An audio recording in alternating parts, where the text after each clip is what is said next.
Good evening, everyone. My name is Sean Lin, and I am the Director of District Implementation for First Robotics Canada, and I wanted to thank you for joining us for our sixth episode of the Ask the Experts webinar series. I'm joined tonight, as per usual, by Paul Keaton, who will be moderating tonight's webinar. Paul, glad to have you with us. How are you, Paul? I'm good, Sean. Thank you. And tonight's topic is going to be on non-technical mentors, something that I'm very passionate about, but a little bit ironically, something that I'm not particularly good at. I would have to say that the non-technical aspects of the teams that I've been on is something that I don't have a whole lot of experience with. But having said that, I've been very, very fortunate to come across many members in the community who really have the non-technical aspects of running a team really figured out. And I'm really happy to be able to introduce two phenomenal guests, two of the strongest non-technical mentors that I've come across in both Arti Javeri and Nancy Dewar-Stenning.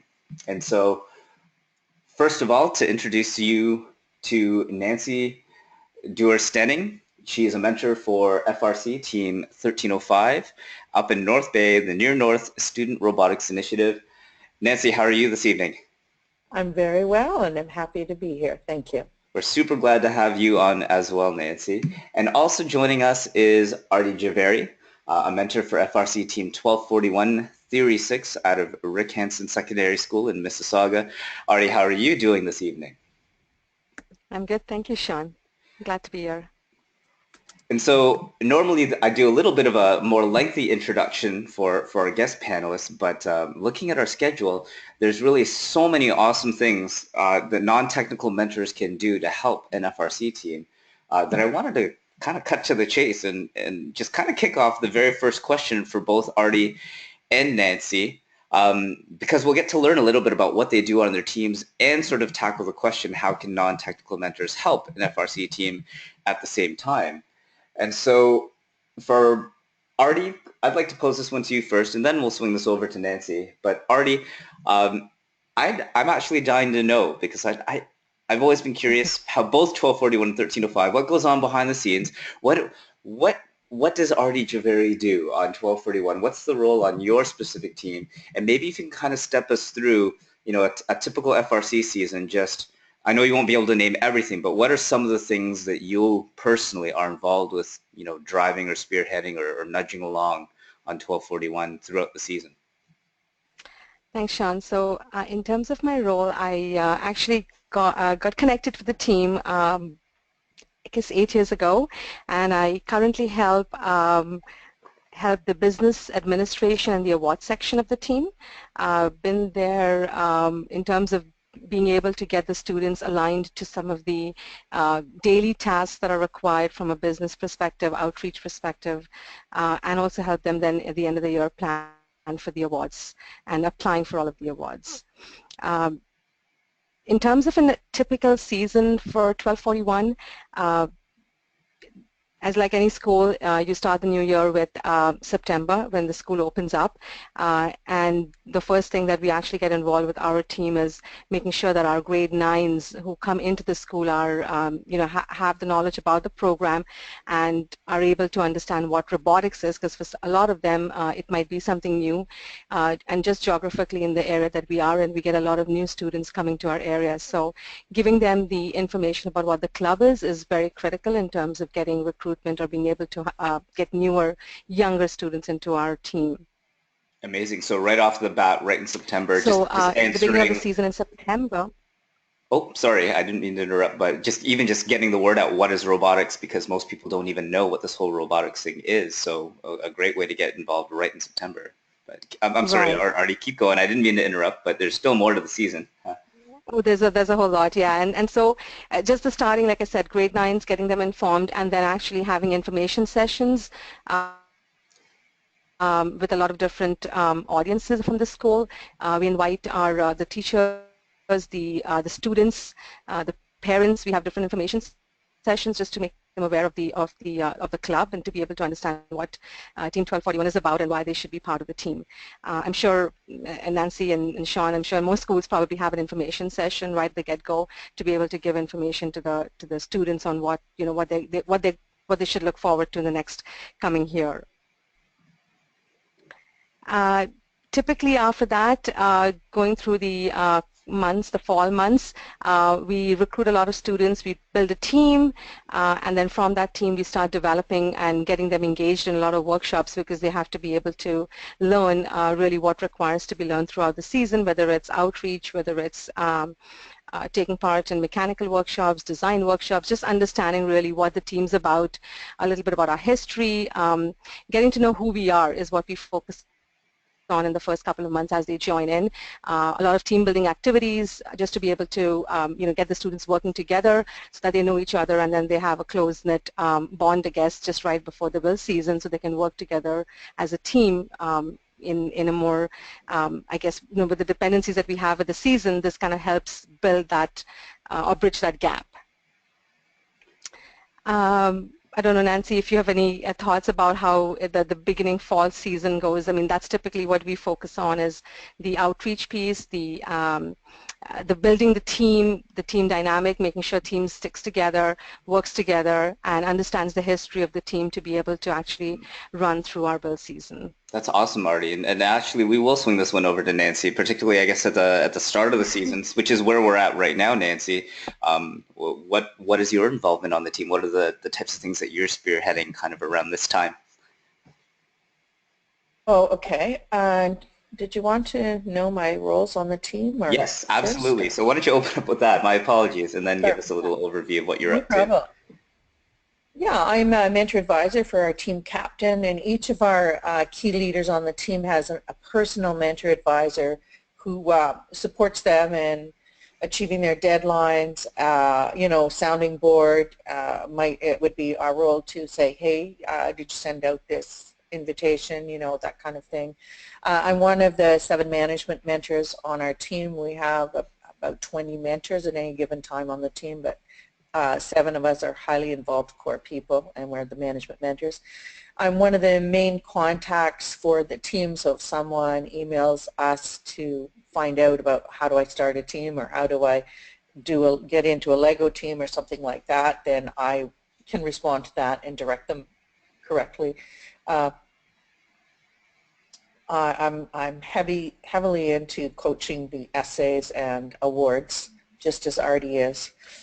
And I'm always editing. Honest to goodness, I'd love a day where I didn't have to edit something. Do a lot of support of outreach, just as Arti does. We live in a small community, North Bay, 54,000, and so we get to know people. I'm highly involved in the community and other aspects of my life. So in all those other aspects of my life, I bring the team whenever I can, or first into the picture when I'm working on other projects in the community. Awesome. And that sort of presence in the community also supports sponsorship too. A typical season, well, 1305 starts their season. We say the season starts in May, right after World Championships. So that's when our year starts, and we are not a school team. We're a community-based team. We have 5 school boards in our small community, and we work out of Canada College, so it's a little bit different for recruiting. We don't get directly into the high schools to recruit, so our students do recruiting within the high schools. We start, so at the start of the season, May, June, I help to develop a season review survey with the other mentors. And then throughout the year, we implement the recommendations from that. We, once again, support communication, and I put editing. Coach task completion. And I find that each team has their own culture. And I find that FIRST has its own culture. And there are certain behaviors in FIRST that are unique to FIRST, such as standing up when a team gets an award, that sort of thing. On our team, we have a dress code. It's very simple, but business-like. And anyway, finally I decided, okay, this seems all logical to me, but I wrote a little booklet called A Cool Little Book of Culture and Etiquette for the team. And so then it's not like we sit down and make them read that book, but we teach those skills incidentally as they come along. You know, like the handshake, where to wear your name tag, all those kinds of things. I mean, it's a good reference for others, and every once in a while I'll draw their attention to it. We start looking at supporting our FLL teams and our FLL tournament, and then the junior teams. We have several main sponsor events, but the biggest one is our sponsor appreciation dinner, which happens in June, so early on in our season, and the kids do the food prep and that sort of thing. And interestingly enough, we don't get a lot of sponsors who come out, but I think the good part of it is that they know that's just another little thing to say, you know, we really appreciate you, and even the invitation is good for them. We have at least one media launch a year, but lots of media releases. And in a small community, if any of the teams listening in live in small communities, I tell you, the media is so happy to have a written out media release, and chances are they'll write it, they'll just publish it word for word. One of the problems with that could be that maybe it's not well edited, and so it'll go to print just as you send it or your student sent it. So it's important to really watch that kind of thing.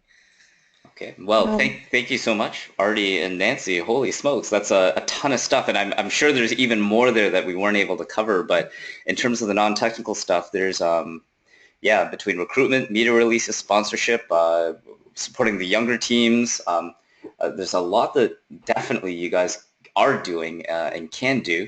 But I wanted to pose sort of a bit more of a focus question for you guys, because we probably have a lot of rookie teams on the call, or very, very young teams. And so I'd like to just set up a hypothetical. Nancy and Arti, let's just say you guys were walking into a rookie FRC team right now. So kind of low resource, hasn't done FRC before, so needs sort of to learn the whole process. And let's just say you're a new parent or mentor just walking into that team. And you'd like to do something. You're a non-technical person, so you're not going to help build the robot per se. But if there was maybe one or two super high impact things that you would say, all right, if you're a rookie team and you have a parent or mentor who's willing to help out, who's non-technical, you know, these are the top one or two things that definitely they should be doing, or what you would be doing if you were walking into that situation. We'll swing this one back to Arti. Arti, what would you do if you were walking into a rookie situation? So I was a rookie parent once, and that's how I actually started my role with 1241, and I walked into the school and had no idea where to help or what to do with the team. And I just saw a bunch of students, you know, constantly working and, you know, working on all different kinds of things. And the first thing actually that I did was I asked my own kids, you know, is there any way I can help? And all the obvious answer was no, we don't need you here. But then, you know, going and picking and dropping them every time as a parent on the team, decided to stay back and see what the kids do, and then eventually, you know, the teacher and we got in touch and we kind of talked about the program a lot and figured out really what could really help, what areas really I could help in, because I was coming out of the school and wanted to be part of the process. So it kind of led into, you know, okay, let's do this, and let's look at what you can be of help in. And over time, I think what we realized is, you know, I started getting into different areas of the team, but I think right now what we do on our team, and if it's a rookie team, we encourage that as well. We ask the teacher if they can get all the parents together on a first night, any night actually, if they can, and we do surveys with our parents. So we actually do quick surveys to see what they are, you know, where we can kind of pull them into. We list out the things that we are in need of from a team, even from a rookie team perspective. There's lots to do on a team. There's just administration of, you know, the team list. It's just making sure the understanding actually, you know, what grades the students are, where they can fit into what workshops, into maybe what they can learn, where just the organization of the team in general.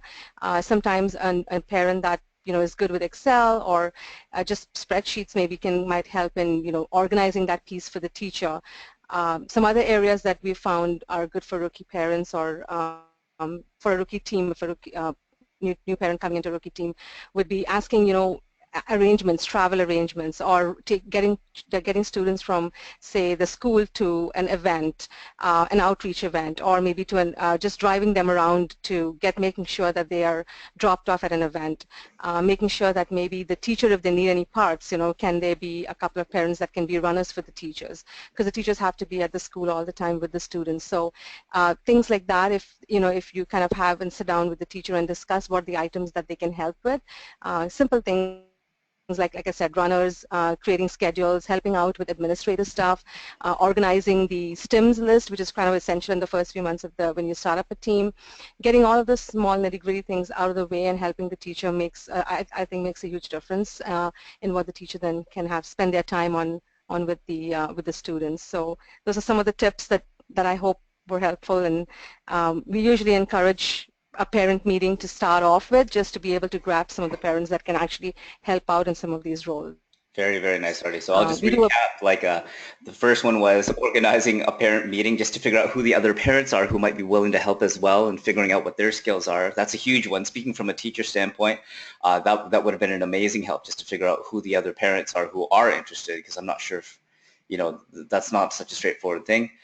Being a runner, whether you're running out and getting parts, or whether you're actually running students around to the different events, or supporting the team through travel otherwise.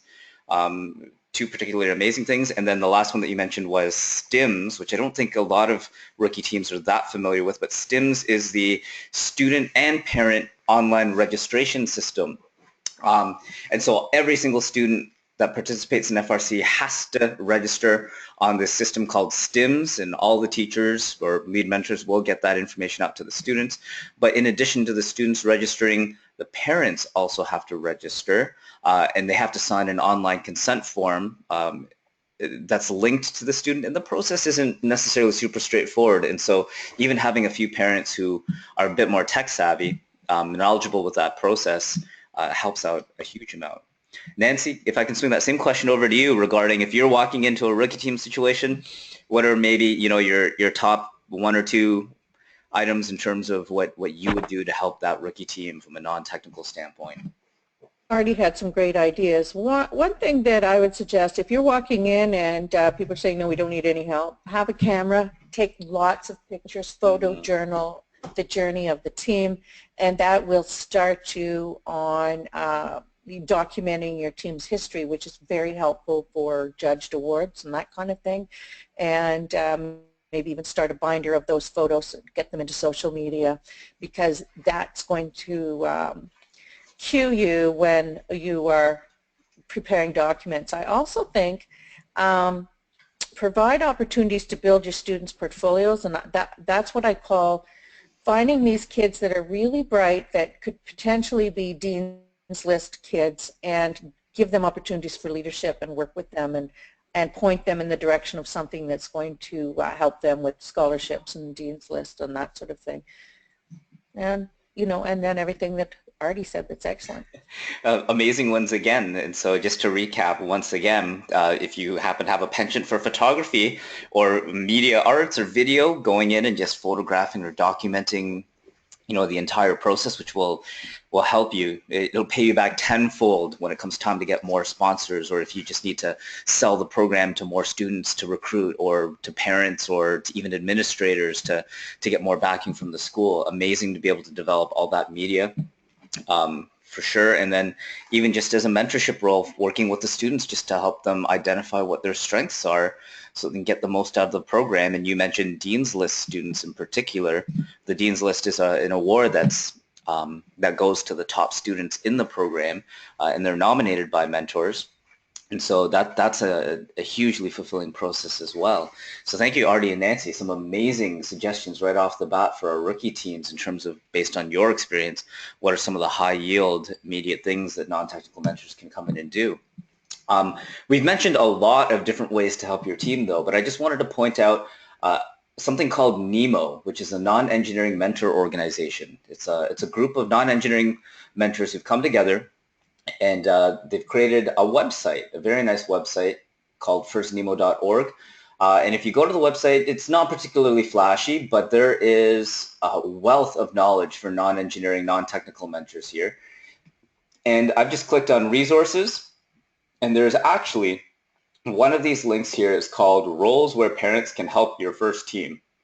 And I've actually added this PDF file as a handout to this webinar. So this is one that you can download right now, and I'll make sure there's a link that's put up on the archive when we save our YouTube copy of this webinar. But this is basically a comprehensive list which lists out almost everything that Arti and Nancy have mentioned up until this point.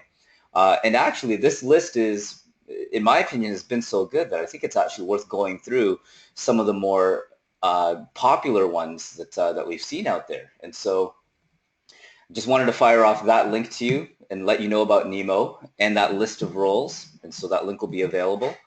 And on that list, it's kind of broken up, but Arti's already mentioned this, but in terms of travel, your team will be traveling, whether it's within the city or if you're fortunate enough to have the resources to travel a little further away. But in terms of being a non-technical mentor, there are definitely ways that you guys can help a team. Something as simple as, trying to find quotes for some buses, or if you're flying to a further away competition such as St. Louis, being able to quote those, finding the best deals on hotels, and of course, finding meal arrangements when you're trucking around or busing around a group of 20, 30, 40 kids, to leave it to the teacher to try and find where are the best places to be able to eat, which are both economical and support everyone. There's certainly an opportunity there to pitch in to try and find, to try and help out. Arti's already mentioned in terms of transporting robots and equipment, or even purchasing them and delivering them back to the school during build season, because it's such a time-constrained portion of the build period. That is kind of like traveling as well, just helping out. But another really interesting one that I'd like to swing over to both Arti and Nancy are end-of-year socials or banquets, and why might you have an end-of-year or even beginning-of-year social or banquet. But these are really neat opportunities to recognize your sponsors so that they'll come back or even up their contributions for future years, and even to recognize some of your students and mentors. But I'd like to ask Arti, I guess I'm familiar that 1241 has a pretty substantial banquet and awards process. Arti, could you tell us just a little bit about how you guys do this? Yeah, thanks, Sean. And we do actually have a very, it's kind of a machine now where we run every year with our banquets ceremony, and it's very much looked upon by our students. They look forward to it. They do the planning for the entire event. The only piece that actually stays with, I guess, the lead mentor and some of the lead mentors is the student or mentor recognition piece. But the actual organization of the banquet is done with the students because they want to be part of the whole celebration piece. We invite our, and we usually do this right after we come back from Worlds in the month of May, just before they get into school closures. We actually have a big banquet at the school, invite all our sponsors, all the mentors, our teachers, the admin staff. We go as far as inviting our city councilors, our trustees and superintendents, the Peel Board of Education director, and they come in there just because, that's kind of a season wrap, right, that we call, just celebrating the entire season together with the whole team, and actually then at that point even recognizing some of the key achievements by specific students. Like Nancy mentioned, the Dean's List piece, that's an award that, or an award that you can recognize, or a nomination you can give to some of your students on your team towards the first award. But at this banquet, what we do is we actually recognize a lot of students that probably were not the Dean's List students but had a big portion to play during the season or during the year. And we have awards for those students, and we also recognize some of our mentors that have played key roles but were not kind of nominated maybe for the Woody Flowers Award, which is a mentor award in first. It's a huge piece for us. It's been very well looked upon our students, and it's something that the students actually now kind of wait to see what that's going to look like at the end of the year, and it's something that they want to they celebrate all the success together, and it just brings the whole team together at the end of the year, which is great. Moving forward, then we can it just brings that strength and the team building piece again with the entire team. Very nice. Thank you very much, Arti. And then another big category on that list was dealing with communications. And so in terms of your teams, it's really nice to be able to produce a newsletter, whether it's a written one or an email version, or even if it's deployed on your website. Parents with a little bit of technical skill are often seen working with students trying to develop that website. Nancy, this is a really important one for you guys up in North Bay, but I know you guys work very closely with your local media, but maybe you could share a little bit of insight on how some of your mentors work with communications up there. Well, we have we also run pretty much the FRC event in North Bay. So we have two big media events, one for the FRC event and then one for First Team 1305. And for the team things, we usually get all 5 main media represented at that event, and it's just a matter of sending them invitations. But we also see them on the street. Hey, make sure you come out and you're going to cover this, right? And then for the FRC event, when we have the media launch for that, we typically get about 3 out for that one. So I think the big selling point is for the media is they love the kids, they love the story, they love the robot. And one of the cool things we do at the media event for the team is we have kind of a shtick, we call it. So our nickname is Ice Cubed. So we have all these giant styrofoam ice cubes, and a few years we've had where the robot breaks through a pile of ice cubes, and another time it broke through a big paper logo, you know, different things like that. So we always have some kind of a little gimmick that goes with it. So it makes for fun footage for the media. So if you make it worth their while to come out and see what the robot can do, it's pretty cool. Well, thanks for sharing that, Nancy. I know the team up in North Bay does have a pretty impressive media presence up there, one that that many teams certainly envy. But I'm gonna, as we're running into our last few minutes on the official webinar, I did want to touch upon 2 last topics, which I find are some of the highest value ways in which non-technical mentors can help. The first being food. And so this is the oft forgotten part of build season, where if you're working long nights or weekends, you need to feed students in some way, shape, or form in order to keep them productive. And so there are many teams which actually kindly ask each family of the students to provide a dinner and create a schedule. It works out really well, particularly if you're a low resource team. And many parents generally are happy to lend a little bit of their time to try and make that happen. And so if you're in that situation, it's a really great suggestion. Team 188 worked under that arrangement for a number of years. And on top of that, when the team travels, when you're boarding the bus, it's always nice to just even scrounge up a couple nut-free snacks and some beverages just to be able to have on tap for a long bus ride. And parents just kind of pooling some resources and getting that stock together is usually really great. And even when you're at competition, there are lunches and sometimes dinners if it's a late night that need to be arranged for. I've seen teams rally some parents and mentors to do tailgate lunches where they'll pull up into the parking lot, set up a grill, and get that going. But in terms of food, you know, those are some really neat ideas there, just to be on the lookout to be able to support that team in any way, shape, or form. And then one final one that I did want to talk about and really try and get some insight from both Nancy and Arti is that parents, non-technical mentors, are usually a great resource for helping to develop sponsorship opportunities for your FRC teams. And so, Arti, if I could swing this one back to you, would you be able to describe in some ways, you know, how your non-technical mentors have been able to help your team procure some sponsors and some financial backing? Sure, Sean, and that goes back to, you know, when we spoke about getting our parents involved, we actually, when we have our initial meetings with our parents, we actually give out the sponsorship packages, and we know many of them are probably in different industries, working in different professionals, so we actually encourage them to take the sponsorship package and see if there's anything that they can do either in their company or outside of their company, if they know of any contacts that they can reach out to help the team. So. And then we provide them with a contact, a student contact and a mentor contact at the team who they can reach out to be able to go through any of the processes that are that need to happen in that particular company.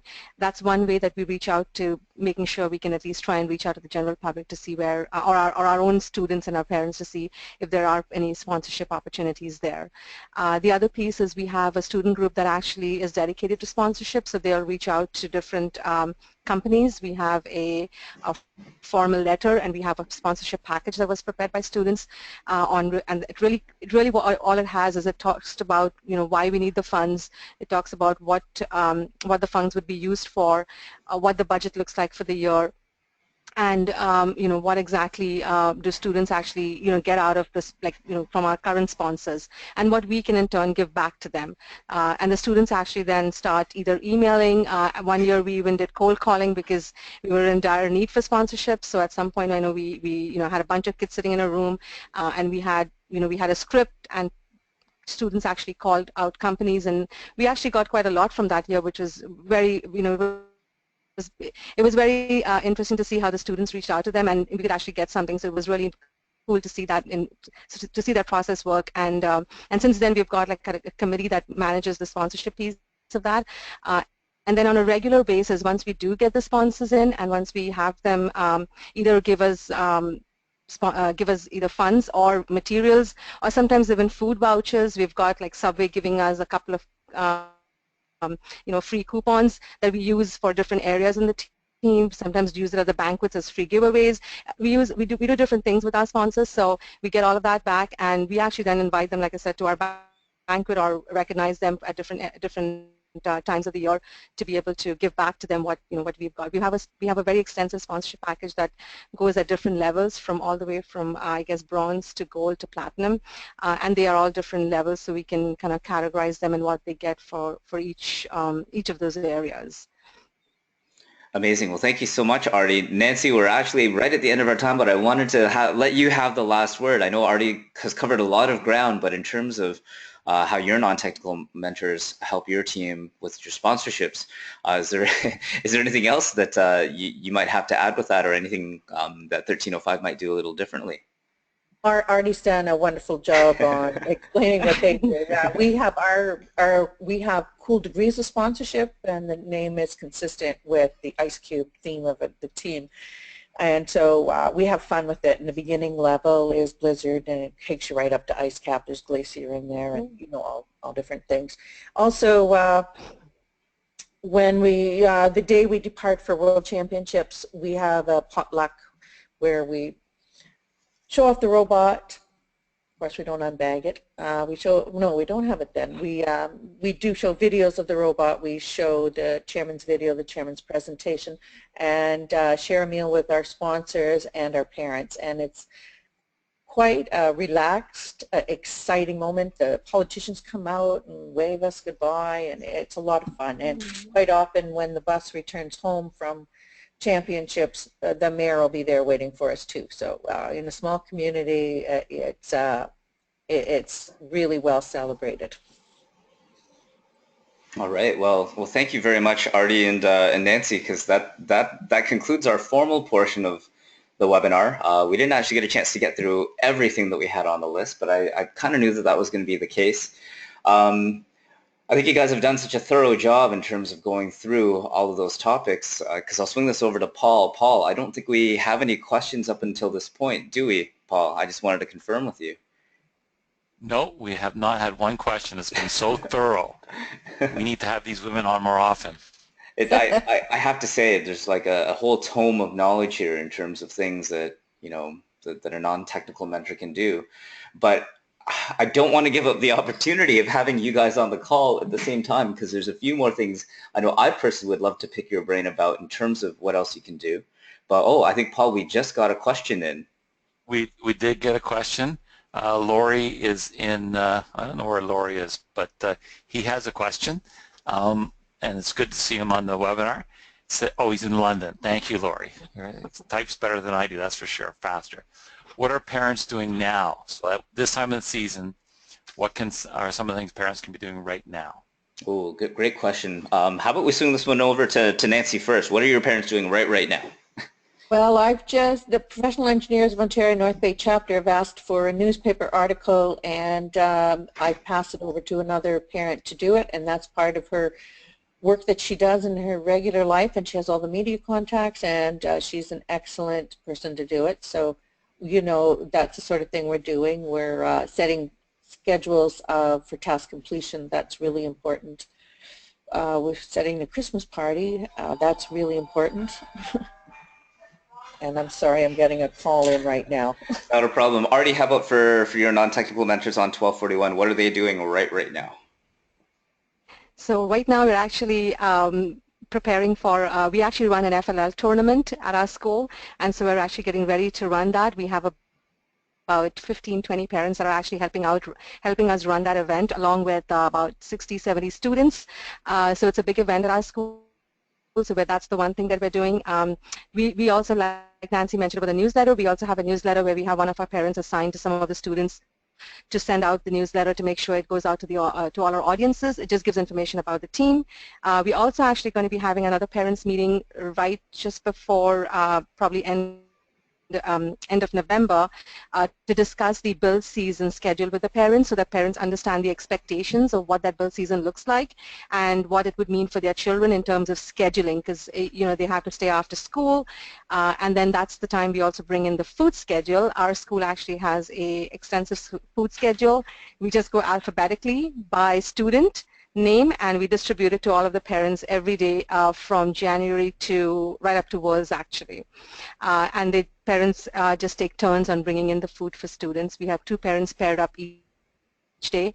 So giving all this information out to our parents, we engaged a lot of these activities around that right now, and we have some outreach that's going on. So rides you know, to different events. That's where parents are also being asked to come out and help. Mm-hmm. And I think I'm trying to recall in my former life on 610, at this time I would be even just getting some mentors rallied to just collect contact information for all the other parents so I can get an email list set up. And ultimately, once I get that email list set up, I think Arti mentioned the STIMS process, which is the student registration and parent registration. I think we'd have a lot of mentors, non-technical mentors, kind of pushing that one really hard just so that we could get all that administrivia done and out of the way and try and, you know, take that off the teacher's plate. That would be kind of the big thing. And then once we got that email list set up, we'd probably do our first asks to all of our parents regarding sponsors, just to say, hey, if you work at a company or if you own a company or happen to know someone who runs a company who might be interested in being a part of this team or supporting the team or is looking for some neat ways for recognition at an event, to connect them up with our students. So Paul, maybe I'll swing that one over to you because you've got really great experience with this one on 4001, your former team. What would your non-technical mentors be doing right now? Well, that would usually be me, and our big thing, because as similar to 1241 and 1285, we have an incredible number of students. I think this year it's in close to 200, which is ridiculous, but that's the way it is. And a lot of it with that number of students is getting them registered, because a lot of them don't, making sure that their parents sign the consent and release, and trying to divide them up into groups where they can sort of function in smaller groups than such a large group. But we do have some more questions, Sean. Awesome. We have 2 actually from Laurie from London, first-time caller, and he has a couple more questions. One is, do you ask teachers for donations, and any concerns about teacher-student interactions? And I'm not quite sure what he means by that second one. Well, actually, I'll take the first crack at this one. First one, do you ask teachers for donations? I can't say I've ever been on a team that has asked the teachers for donations. So I guess the short answer for that one would be no. I have asked teachers quite a bit, though, if they know anyone who works at a company who might be interested in sponsoring. That's a very, very popular question, but I don't think I've ever asked a teacher directly for them to actually cough up cash or money themselves to be able to support the team. In terms of teacher asks, I have asked non-technical teachers in the school if they would be willing to donate their time. And so for a lot of schools, it's a bit of a challenge even just to get supervision in the classroom or the workshop where the kids will be working. And this leads into the second question, any concerns about teacher-student interactions? If you're talking specifically about teachers and students, generally no, because teachers are vetted by the Ontario College of Teachers and they interact with students on a day-to-day basis. The more far-reaching question is, are there any concerns about mentors and students? So if you have a parent who's coming in, and this one is usually guided more so by your school board or your school. Team 610, we had slightly more strict rules where, you know, if we had a parent or an outside mentor who was not a teacher coming in and working with the students, if they interacted with them either, you know, more than once a week, slash if they had, where it would ever be in a situation where they might be unsupervised with a student, we basically demanded that they had a police vulnerable sector check done. And on Team 610, we were fortunate enough that the school did have the resources to pay for parents to go and mentors to go through that check. But that might be something that the boards, you probably have to, probably Arti and Nancy, you might be, and Paul would be able to talk to in a bit more detail with your specific situations. But in terms of those police checks, they're a big factor. They were a big factor for me on 610 in terms of having those mentor-student interactions. But Well, yeah, Paul, did you want to jump in on that one? And we can go around the room? Yeah, so I was with 4001 and I'm occasionally back there. And when I did retire in 2014, I did actually have to go, in spite of the fact that I'd been at the school for 25 years, I did have to go and get a vulnerable sector check to volunteer with the team. That was a requirement of the school board. So there are different requirements like that. So, and it depends to a certain degree on the superintendent that deals with that school, but that's what I had to do. We do have some more questions. Sorry, Arti, I didn't mean to cut you off. No worries. I wanted to pitch in here, Sean. We do have, if Laurie's interested, we do have on 1241, we have what we call a mentor handbook. And that actually, we've created that because we've got a huge number of mentors that have interaction with students. That kind of help guide them, I guess, on the do's and don'ts on our team at least. So I'm more than willing to share that if Laurie, it would be of any interest to Laurie. Yes, and actually, Arti, if you might be able to email that one over to me, I can also include it on the YouTube archive and a link to it if it's something that's linkable. But I would definitely encourage Laurie for us to get that out to Laurie, and we will. We'll find a way to make sure that we can do that after the call. Awesome. Christine Bibick from Kingston chimes in that insurance companies require police checks for community teams. So she runs a community team in Kingston, the Waffles, and so that's also a point that she would like to make. We have some more questions. So we have one from Joe Saponara from Toronto. He says, what is the best place and online store to buy materials for the robot? Oh, okay. Maybe I'll take this one very quickly. Joe, let's see. I guess it depends on what it is that you're looking for, but I'll address this one with a quick answer. If I go to the firstRoboticsCanada.org website, and if you scroll right to the very, very, very bottom, there's a section here called Other Websites. Maybe if I zoom in, you'll be able to see this just a tiny little bit better. But we have a link here called Canadian Part Suppliers. And ironically, I think I talk about this link nearly every webinar up until today, Paul, because this is sounding like a broken record to you probably, but it's a really important one. But this is a little wiki database that a few mentors have been trying to maintain over the years. And we've tried to keep it to Canadian sources, whether they're local or they're online. And let's say, Joe, if you are looking for, let's just say aluminum, really you're looking for aluminum extrusion. You know, right up here, there'll be advanced motion and controls, and these guys will sell Bosch aluminum extrusion. If you are looking for robot batteries, you can search up battery, and we'll have a few different Canadian suppliers for that as well. If you are looking for, I don't know, sensors, or if you're looking for a gyro, hopefully gyro will show up here. Oh, maybe not. But there's a list over here that you can look for. I was looking for some plastic cases, in fact, to be able to put your driver stations in. But here, based out of Quebec, is Plasticase, and I can click on that. And if it ever shows up, you'll see that they do sell sort of like little suitcase-sized plastic cases that you can throw your driver stations in. But generally speaking, that's a nice little database that you can refer to try and find some Canadian sources. And if you do find some which are not on there, it is editable and you can add it as just a member of the community. We'd really appreciate it if there were a few more mentors and even students who could help us out and just put more and more contacts into there to share with the community. So Joe, hopefully, I know that was more of a technical one, but hopefully that helped you out. And if you have any specific ones, you're always welcome to shoot us an email if there's anything that's not covered in there, and we can reach out to the community and try and find you some sources as well. And we have a really interesting question again from Laurie, because it relates to the teams, and there's different versions of this answer.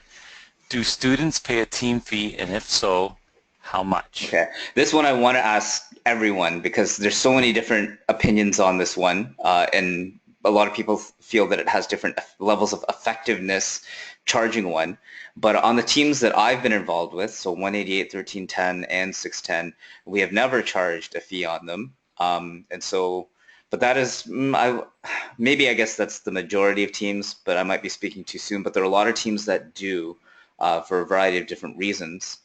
And so I would love to swing this one to Nancy. I'm curious to know, 1305, do you guys have a team membership fee? The only membership fee is the cost of a shirt, a team shirt, so that they can be appropriately attired, and then students cover the cost of the travel that the team can't cover. So they supplement their costs for travel. So that's our fee. All right. So if the student chooses not to travel, then they will it's the cost of a shirt to be on the team. Arti, how about for you guys at 1241? Yes, we do have a membership fee, and and then we do have we don't actually charge our team members to travel to our events other than the World Championship. So, or unless it's an overnight trip, but otherwise there's no, we don't actually charge for that, but we do charge a membership fee that includes part of the regionals as well as the cost of their team gear. Arti, are you sort of comfortable giving us a ballpark figure for about how much that membership fee is? Right now, today, this year, we've been paying, this year it's $400. Paul, for you guys at 4001, did you guys have a membership fee of any kind? Well, when we started, we didn't. And what we decided was that some kids were just flitting in and out and weren't as committed as we would have liked them to be. So we decided in our third year to charge whatever it would cost for them to play on the basketball team or a volleyball team or something like that, which at that time was $65, and it has remained at that level since then. And so I think that's an interesting one, sort of hearing from all of your teams where even if it's as small as the cost of a shirt, in Nancy's case on 1305 versus, $400, which is probably enough to subsidize the cost of, a lot of the functional operational costs of the team versus a token sum, which is something that I've considered for my teams, depending on what your students can afford, because I think every school is in a different financial situation, has a different demographic, but even if you are in a school where maybe the students can't afford to pay a whole lot, I've really thrown around the idea of even charging, $10 or $20 a token sum, just as sort of a first cut to sort of identify which students are really serious about being a part of this team versus ones who just maybe want to put it on their resume and aren't necessarily going to be a contributor. And so in terms of a team fee, there's some reasons to consider it, which aren't strictly just financial, but some also a little bit cultural as well.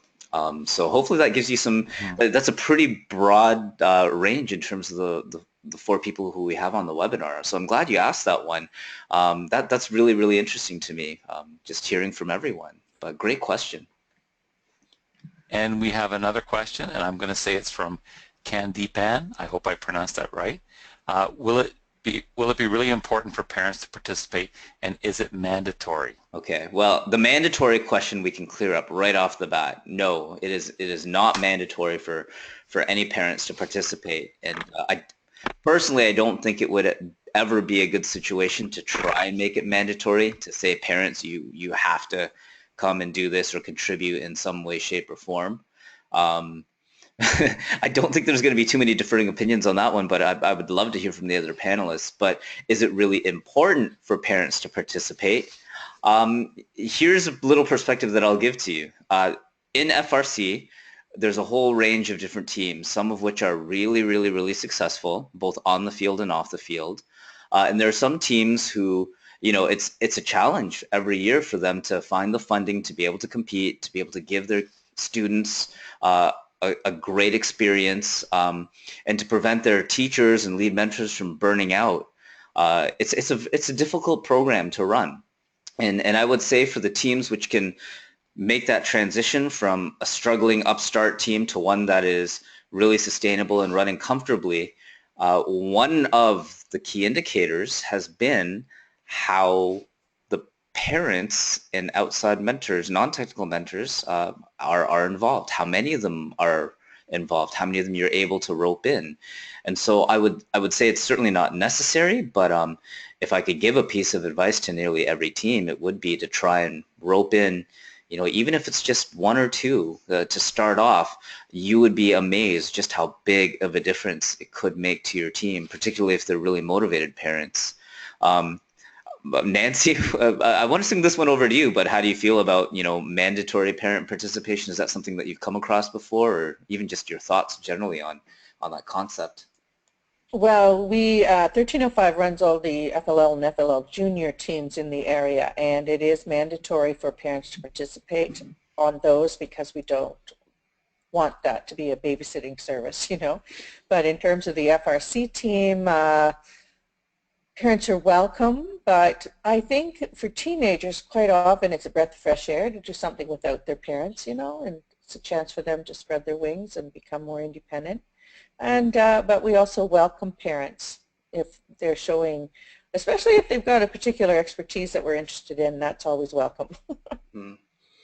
Arti, for you, do you have any prevailing thoughts on sort of mandatory parent participation for an FRC team, or even an FLL or FLL junior team, like Nancy said, where she does have that for those younger programs and the smaller robots? I'm curious to know. Yeah, and with 1241, I agree. We follow the same kind of policy for the junior teams, with like Nancy does. In the FLL and junior FLL programs, it is almost mandatory for the parents to be part of that.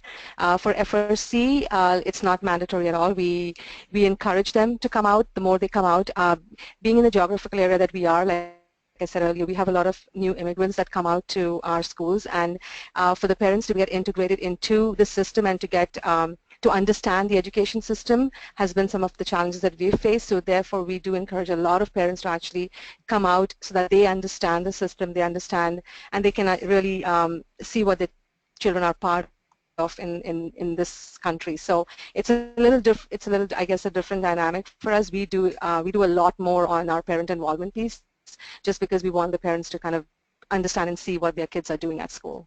Mm-hmm. And maybe one little aspect that I'll throw in there in terms of the difference, like why are you hearing from Arti and Nancy sort of saying that, yeah, they're totally comfortable for parents to almost be mandatory for the junior programs, junior FLL and FLL, but what's different about the FRC program where that's changed their minds?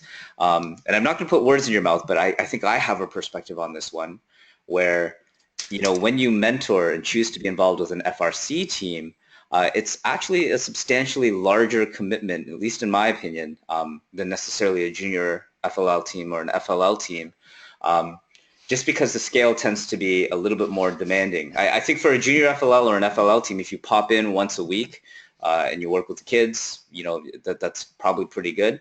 For an FRC team, you tend to get sucked in a little bit more where, you know, if you start working with it, a 1 day a week commitment can very quickly grow to a 2 day a week, 3 day a week, or even more than that. As I'm looking around the room here, I don't know if I even want to mention what our commitment levels are or were to the FRC program when we were doing it and when you guys are doing it.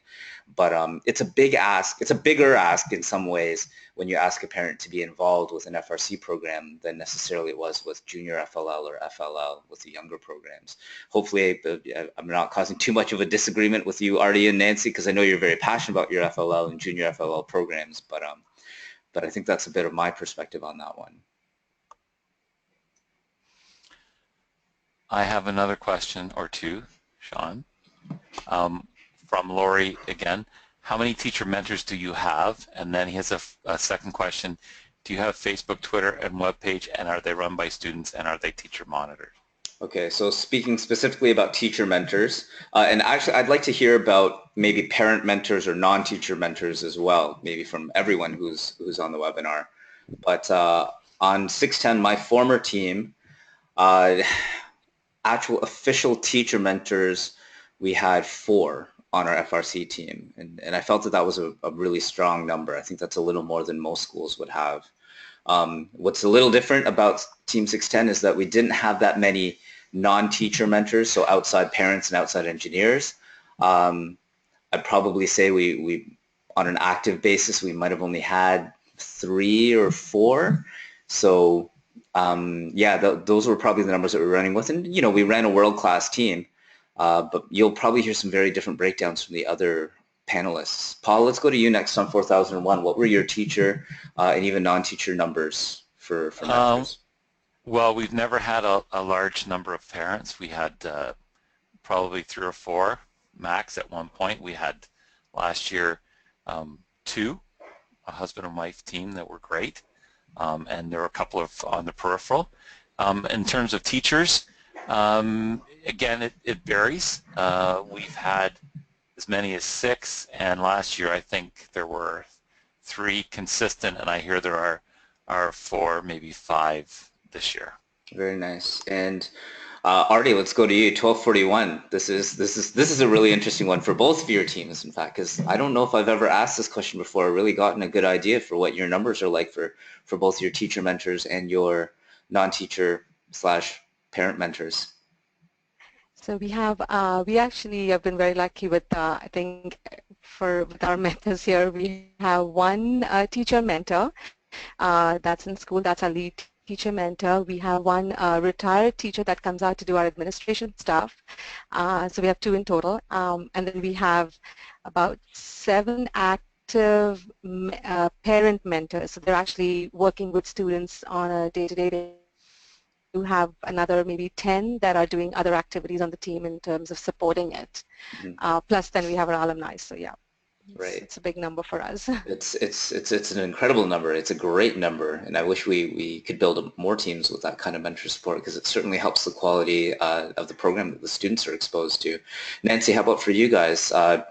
This is an interesting one, specific teacher mentor number and non-teacher mentor numbers. What does 1305 run in terms of those numbers? Well, I'm a retired teacher and one of the founding mentors for the team, and so I'm sticking with it. We have, but we are a community-based team, so we really love teacher participation. But I had mentioned earlier, we have our management mentors and then our other group of mentors called Mentors at Large, who don't have as huge a commitment. And so we have 3 teachers who are Mentors at Large. We don't see them a great deal except when it gets really busy, but they are wonderful ambassadors for us to recruit in the community. And 2 of them run Lego teams also out of their schools on behalf of 1305. And then we have a total of, once again, 7 management mentors and a total of probably 20 mentors altogether, but we have a small team of about 25 kids. So it really benefits the kids to have almost one-to-one mentorship. And so I don't want to scare Lori off, because I think we need to put all these numbers in a little bit of context, because teams like 1305, 1241, 610 and 4001, they're teams that have been around for quite some time, and it's taken them a number of years to sort of build up those number of mentors. And it's certainly not to say, but I certainly don't want a team to be intimidated to hear that there are this large number of mentors involved with all of these programs. But even having said that, there's a good number of pretty successful teams too, which don't have quite the same amount of mentor support. But again, in terms of the long-standing teams who've been really successful, and even just trying to avoid teacher fatigue and teacher burnout, I highly recommend trying to reach out just to see what parents and outside non-teacher mentors might be available in that community who would be willing to pitch in And so, but that, I think that's a great question. Paul, you also mentioned that there's the second question dealing, or have you asked that question, Paul? I did ask the question, but Okay. it's I'll ask again. Do you have Facebook, Twitter, and web pages? Are they run by students? Are they teacher monitored? Okay. Yeah, I would love to hear from everyone as well, but I don't mind taking I would actually also like to take the first cut at this one. Let's talk about Facebook specifically, because on 610 it's a very interesting type of setup. Team 610 does have a pretty prominent public outward-facing Facebook page specifically for the team. It is meticulously managed and curated by a group of students, which is going to make some people a little bit nervous. But I was the former mentor who oversaw that group of students and sort of laid the ground rules for them, gave them some example pages, and basically laid it out and said, you know, I want you to look at this as a real social media marketing exercise, where if you're doing this as a job and you're trying to sell a product or you're representing a corporation, we're going to try and implement all the same practices and best practices to try and do that. So that's one. So if you go into Facebook and you search Team 610 right now, that's the page that you would see publicly. There is a closed Facebook group just for the current active members, students only. There are no mentors, in fact. Well, actually, I should say that. There are no teacher mentors who are a member of that group. We do have some younger alumni mentor who are part of that group. And that group serves a completely different purpose. It's just for the students to be able to communicate with each other, because what I've learned being a teacher over the past few years is that kids don't check their email, not nearly as much as they check Facebook.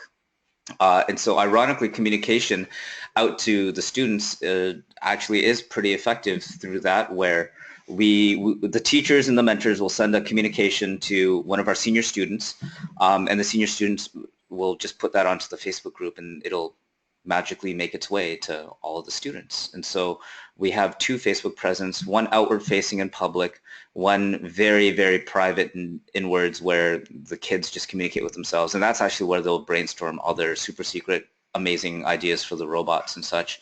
And it's actually by design that the teachers are not a member of that group for a whole host of different reasons, a lot of which are, you know, I would almost hazard to say are legal reasons, where you don't really want teachers interacting with students directly in a private manner, especially on Facebook at all. That's basically a clear-cut no-no in my books. Paul, do you have any insight on that one for 4001, how you guys manage that? Well, we do have a public and a private as well, and the public was, or it probably is, managed by teachers and some of the older students, and the private one is for some of the subsystems of the team for them to discuss and have notices. But we do have Twitter accounts, and the students work with teachers with that as well. So and like Sean, like you said, it's made very clear to them what's acceptable and what's not acceptable, and we still occasionally have an issue with somebody posting something that we don't think represents the team well, and so you as a teacher still have to deal with that. And like Nancy said earlier, those are teaching moments when her manual that she has to explain what the traditions and responsibilities of the team members are, it's sort of like the same thing there when you're doing the social media. But I would say that when we started, I was really reluctant to allow students to post anything, but I'm not there anymore, and the students have done a fantastic job, so I probably was a little bit too cautious. Yeah, I'll share that reluctance though, because I think the first year we had our outward-facing Facebook page, Twitter. We had Twitter. We have actually, I think, stopped using Twitter and Instagram and just focused mostly on Facebook. But when we first started off, I would have shared that reluctance quite a bit, working with the students, and been maybe a lot more helicopter-like. But as the years went by and the students, as the students got older, and the older ones, you know, knew what the boundaries were and taught the younger ones, it's kind of nice, because I think they're pretty much left to their own devices right now, and they don't need a whole lot of monitoring. And I essentially feel that I can trust the grade 12s to push out all their own blasts without really any kind of review. But it takes a little while to get there. Nancy, how about for you guys? How do you guys handle your social media situation? We have Twitter, Facebook, and Instagram, and we have mentors who are into social media involved in that, and we haven't had any significant problems, but I do worry about Chief Delphi. I discourage team members to post on Chief Delphi because some of the things I read there, I think, oh, I wish they hadn't said that. Not necessarily my team, but other teams, you know. And so we have to be careful about that public face. I know the team does have the kids' Facebook page that I'm not privy to. There was one incident where one of the students reported, or a parent had read over her daughter's shoulder some of the things, the conversations that were going on, and advised me, and we nipped that. But we've also done 3 training sessions in the last couple of years on social media hygiene and bullying and that sort of thing to make sure that they stay safe and, you know, are safe with other people too. Arti, any last thoughts on social media, how and a little bit on how 1241 manages that? Because I know you guys have a social media presence as well. Yeah, we actually do have Facebook and Twitter. For Facebook, we actually have 3 different, I guess, audiences. One is our external audience. One is our internal team audience, which includes the mentors and the students, and then one we have specifically just for the mentors. With the teachers, in none of the internal communications here, just because of, Sean, what you addressed, there are some, I guess, depending on which board you come from, there's some teacher-student interaction that you cannot have on Facebook. So there's no, the teacher is not involved in any of the Facebook communications that go on, but the external one is managed by our students and mentors, and the internal one is really open to, it's more used as a discussion or, you know, communications more internally within our team. Great. Could I also add, Sean, that 1305 uses Team App, which has a number of chat rooms and specific to different areas that whenever there's a conversation going on, we get you know, a cue on our cell phones to tell us that this conversation is going on, and we can opt to get into that, but that involves all the mentors also. Mm-hmm. Team App is one that I've heard is pretty popular amongst FRC teams. Slack is another one that I've heard of in terms of communicating really well. So thanks for mentioning that one, Nancy, because I think fundamentally it's odd because Facebook has transformed into this team communication application, which I don't think it's necessarily ideal for, but it is what the students check religiously, and so it ends up being effective for that purpose. But there's a bunch of security issues there that still leave quite a bit left to be desired. But thanks for mentioning that one, Nancy. Maybe one of those solutions ultimately ends up being better for at least communicating internally with your team. But for Facebook, Twitter, and the web page in particular, the outward-facing stuff, yeah, I think the end goal is to have it, you know, for me at least, was to have it run by students, but especially initially when you're first starting off, you're going to need some sort of monitoring, whether it be from a teacher or from, you know, a parent mentor or a non-teacher mentor once you get off the ground. But it sounds like for most of our teams, you can take the reins off as you go and give them a certain amount more of independence to varying levels depending on what kind of students you have. But I'm pretty comfortable saying, you know, with 610, they've pretty much, the senior students, the guys who are actually allowed to post, the grade 12s, they've pretty much got free reign at this stage to be able to post whatever they wish on those social media platforms. My apologies for running long, particularly to my panelists, but we had a great crush of questions at the end there. I was a little worried that it was going to run a little dry, but amazing discussion. I've learned so much from it. Arti and Nancy, thank you so much for your time this evening. Learned so much from you guys, and I always look forward to the opportunity to be able to interact with you guys either on a webinar or in person. Paul, thank you very much for moderating. And seeing no other questions this evening, I'd like to just bid a farewell to the audience. Thanks for tuning in tonight.